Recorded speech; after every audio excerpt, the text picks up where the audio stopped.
আমার নাম জয়ন্তী চক্রবর্তী চ্যাটার্জি। আচ্ছা, আপনি কি এই ফ্ল্যাটে থাকেন? হ্যাঁ, আচ্ছা, সেদিন কি ঘটনা ঘটেছে? ঘটনা ঘটেছে আমি নিচে দুপুরবেলার দিকটা বসে থাকি, একা ঘরে থাকি তো, দুপুরবেলা খেয়ে দিয়ে সেখানে বসি। হঠাৎ রাহুল দত্ত এসে আমাকে মারতে আরম্ভ করে, চেয়ার দিয়ে ফেলে দেয়, দিয়ে মারতে মারতে এইদিকে চট থাপড় কিল মারতে থাকে আমার মাথায়। সিসিটিভি ফুটেজেও দেখবেন। তখন আমি ওকে ডাকি, দেখ রাহুল দত্ত আমাকে মারছে ঘর দখলের জন্য, আমার ঘরটা নেবে। তখন এই কথা বললে ও নেমে আসে তাড়াতাড়ি দৌড়ে, নেমে এসে তখন আমাকে বাঁচাতে গেলে ওকে ধাক্কা দিয়ে ওই স্কুটি তার মাঝখানে দিয়ে ফেলে দেয়, মাথাটা ফাটিয়ে দিয়ে ভাবিস, আর ও ন্যাংটো করে দেয়, মাটিতে পড়ে গিয়ে এই পর্যন্ত জামা কাপড় উঠিকে ন্যাংটো করে দিচ্ছে আমার বোনঝিকে, মেয়েকে। তখন ও চিৎকার করতে থাকে, তারপরে ওর বুট দিয়ে পায়ের আঙুলগুলোর উপর পা দিয়ে চেপে ধরে, হাত আঙুল ভেঙে গিয়েছে। ডাক্তার সার্জন দেখিয়েছে, আঙুল ভেঙে দিয়েছে, থানায়ও ডায়েরি করেছি আমি সাথে সাথে সেই দিনই রাত্রিবেলা গিয়ে, বৃষ্টি পড়ছিল। তো হঠাৎ এরকম করতে গেল কেন? করতে গেল ওনার পিছনে ফ্ল্যাট, উনি সামনের দিকে আমার ফ্ল্যাট, আমি একা থাকি, ঘরে বেটা ছেলে থাকে না, জোর করে কেউ দেখে আমার ঘরে আসে না, বেটা ছেলে থাকে না, জোর করে অত্যাচার করে আমাকে মারধর করে, সেইটা যাতে আমি স্ট্রোক হয়ে যায়, আমি বয়স্ক মানুষ, সিনিয়র সিটিজেন, যাতে আমার স্ট্রোক হয়ে মরে যায়, হার্ট ফেল করে মরে যায়। ঘটনা ঘটেছে উনি আমার মাসি, উনি ওপরে 4 তলার রুমে থাকেন, দীর্ঘদিন ধরে উনি একা থাকেন এবং এখানে ওনার উপরে টর্চার করা হচ্ছে। উনি ঠিকে? উনি হচ্ছেন আমার মাসি হন। কি নাম? উনি জয়ন্তী চ্যাটার্জি। আচ্ছা, ওনার উপর টর্চার করা হয়, উনি তার প্রোটেস্ট করেন। প্রোটেস্ট করার জন্য ওনার উপর আরো রকমারি ভাবে যত অজুহাত দিয়ে যত পারছে ওনার উপর টর্চার করে ওনার ঘরটা দখল করার চেষ্টায় আছে। সেইটা প্রোটেস্ট করাতে উনি খারাপ, উনি সব কিছু বলছেন, কেন এখানটা দিয়ে ঘরটা ছেড়ে যাওয়া হচ্ছে না, কেন উনি করছেন না, এইটাই ওরা ওদের সমস্ত কিছু জল উনি প্রোটেস্ট করছেন যে এইটা জল ফিল্টার করা জল দিয়ে গাড়ি ধুবেন না, আপনি এইটা কেন কারেন্টের বিলটা বেশি পড়াচ্ছে, সবকিছু দিয়ে উনি ওনার উপরে টর্চার শুরু করে দিয়েছেন। সেদিন কি হয়েছে? সেদিন উনি একাই বসেছিলেন, আপনারা ফুটেজ দেখতে পারেন, উনি একাই বসেছিলেন, চুপচাপ নিজের চেয়ারেই বসেছিলেন। ওনার কমিটির চেয়ারে ওনাকে বসতে দেওয়া হবে না, যত রকম পারছে অজুহাত দিয়ে। উনি যদি একটু ফ্যানের হাওয়া, যদি কেয়ারটেকারের ঘরে ওখান থেকে ফ্যানের হাওয়া খান, সেই ফ্যানটাকে নিয়ে সরিয়ে নিয়ে যাওয়া হবে, সমস্ত রকম ভাবে যত রকম ভাবে পেরেছে তত রকম ভাবে ওনার উপর অত্যাচার চালিয়ে দিয়েছে। সেইটা সেদিনকে উনি একাই বসেছিলেন, যেহেতু উনি প্রোটেস্ট করেন সেহেতু উনি খারাপ, উনি যেহেতু প্রোটেস্ট করেন, ওনাকে বেধড়ক এসে আপনারা ফুটেজে দেখতে পাচ্ছেন, বেধড়ক এসে মারছেন। সেই ঠেকাতে গিয়ে আমিও আক্রান্ত, সেই মারামারি ঠেকাতে গিয়ে আমি আক্রান্ত হয়েছি। আমাকে দেখেছেন কিভাবে ফুটেজে, আপনি দেখেছেন কিভাবে মলেস্ট করা হয়েছে আমাকে, জামা কাপড় ছিঁড়ে, হ্যাঁ, যে মানে আমার পা ধরে টেনে, হ্যাঁ, জামা কাপড় তুলে, আপনারা সবাই দেখেছেন কিভাবে তোমার অত্যাচার করা হয়েছে আমার উপরে। সব লোকজন এসে দৌড়েছে, আমার আত্মচিৎকারে সবাই চলে এসছে বলে উনি তখন ছেড়ে দিয়েছেন আমাকে। তো আপনারা তারপরে থানায় অভিযোগ করেন?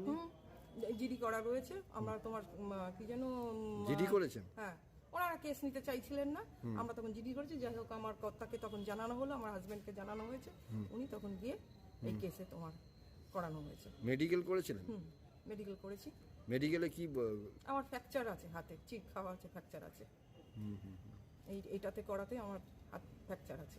এখন কি চাইছেন? আমি এখন এই উপযুক্ত ব্যবস্থা চাইছি, যাতে তোমার মানে এটার কোনো মানে সমাধান হয়, তার ব্যবস্থা চাইছি। আপনার নাম? আমার নাম কাজলী নন্দিনী। আপনি কোথায় থাকেন? আমি এখানেই তোমার তলাতে। আচ্ছা, আপনার বিরুদ্ধে একটি অভিযোগ উঠেছে, আপনি যে আবাসনে বসবাস করেন সেখানেই এক মহিলা আবাসিকাকে আপনি মারধর করেছেন এবং প্রায় নগ্ন করে মারধর করেছেন, এরকম একটি অভিযোগ এসেছে। এ বিষয়ে কি আপনি কোনো কিছু কথা বলবেন? এ ব্যাপারে আমি কোনো কথা বলবো না, কেননা ব্যাপারটা বর্তমানে পুরোটাই সাবজুডিস। আর 2 নম্বর ব্যাপারটা, পুলিশের কাছ থেকে আমি কিন্তু কোনো চিঠি পাইনি এখন যে আমার বিরুদ্ধে কেস হয়েছে, তবে শুনেছি কেস হয়েছে, তাই সাবজুডিস, আমি কোনো বক্তব্য রাখতে পারছি না। একটা ছোট্ট প্রশ্ন, এই গোটা বিষয়টা কতদিন ধরে চলছে? আমাদের আবাসনের দীর্ঘ বছর ধরে, যবে থেকে আমরা বসবাস করছি, 5-7 বছরের ওপর আমি থাকি অনেক দিন, উনিও থাকেন অনেক দিন, ওনারাও থাকেন অনেক দিন, বহু বছর, 8-10 বছর হয়ে গেছে, কিন্তু 5-7 বছর ধরে টানা লাগাতার সমস্ত আবাসিকের বিরুদ্ধেই অকথ্য ভাষায় গালাগালি এগুলো চলছে।